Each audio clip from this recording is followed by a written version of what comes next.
Muslims today are labeled as terrorists.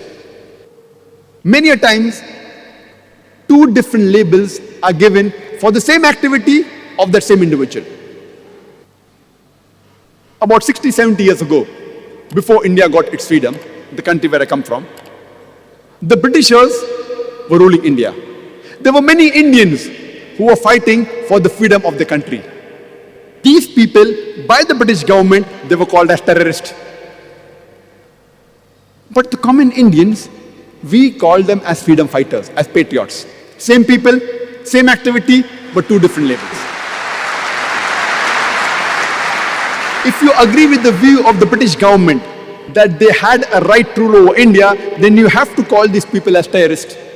But if you agree with the view of the common Indians that the Britishers came to India to do business, they have no right to rule over us, then you'll have to call these people as patriots, as freedom fighters. Same people, same activity, but two different labels.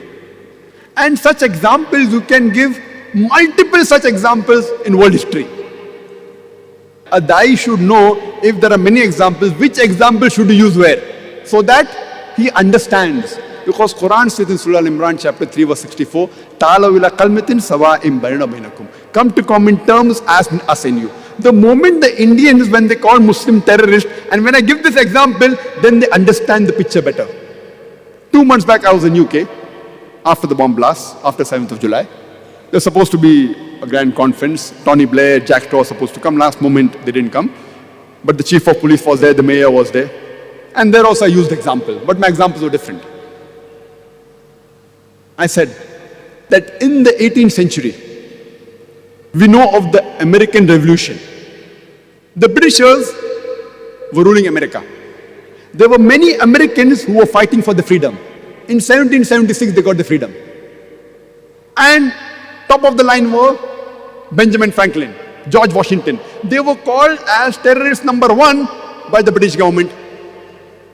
The person who was terrorist number 1, George Washington, later on, he becomes the president of USA.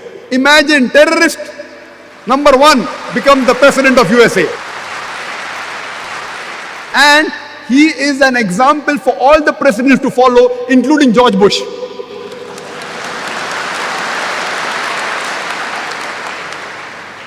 This is media. Terrorist number 1 becomes the president of the country which we look up upon. USA! USA's name comes most advanced country in the world. Who was the person who was the first president? A terrorist.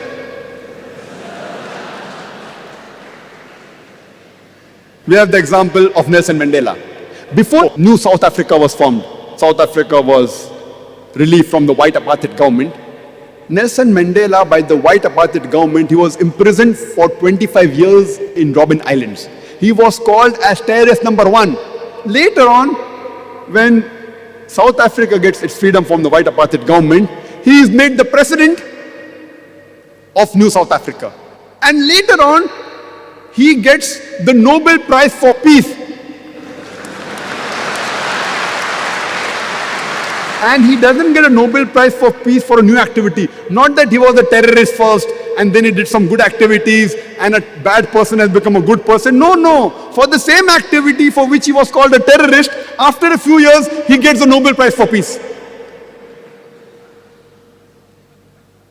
It is weird. Same activity for which he was imprisoned for 25 years. He was called as terrorist. For the same activity later on, he gets the Nobel Prize for Peace. So this is how the media can convert day into night, black into white, hero into a villain, and a villain into a hero.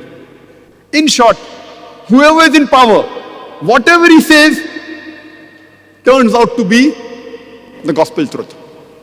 We know when Hitler was invading Europe, many countries were resisting. Even France, they resisted.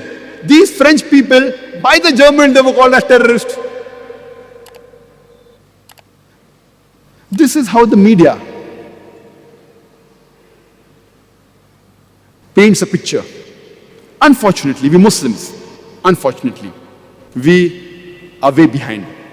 We should know how to turn the tables over.